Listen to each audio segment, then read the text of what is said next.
আমরা জোর করে আল্লাহর গজব টেনে নিয়ে আসতেছি। সুদের মধ্য দিয়ে, জেনার মধ্য দিয়ে, ব্যভিচারের মধ্য দিয়ে, অন্যের হক নষ্ট করার মধ্য দিয়ে, ঠিক আছে, সমকামিতা প্রমোট করার মধ্য দিয়ে, আল্লাহ রাব্বুল আলামিনের জমিন থেকে আল্লাহর আইনগুলো সব উঠাই দিয়ে আমরা আল্লাহ পাকের গজব জোর করে টেনে আনতেছি। এই যে মুভমেন্টগুলো বাংলাদেশে চলছে, আস্তে আস্তে সব তো নিউট্রালাইজেশন হয়ে গেল। এটা একটু বোঝেন, আপনাদেরকে একটু বুঝাই। এক সময় ছেলে মেয়েরা একসাথে রিকশায় চড়লে লজ্জাবোধ করত, এখন কেউ লজ্জাবোধ করবে না। এটা হয়ে গেছে নিউট্রাল। তারপর একটা যুগ আসলো, প্রেমপত্র লেনদেন হতো। আমরা জানি না, আমাদের দাদা বাবারা জানে, ওই জেনারেশন জানে।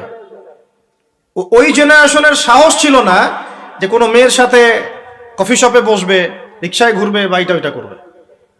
এখন তারপর একটা জেনারেশন আসলো, এটা নিউট্রাল হয়ে গেল।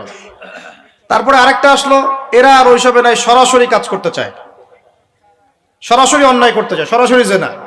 এখন সেই যুগ চললো। তারপরে আবার পরকীয়াটা আসলো, সিরিয়াল দেখায় দেখায় পরকীয়া, বাসায় স্বামী, বাইরে আরেকটা ছেলে, বাসায় স্ত্রী, বাইরে একটা মেয়ে, এই যুগ চললো।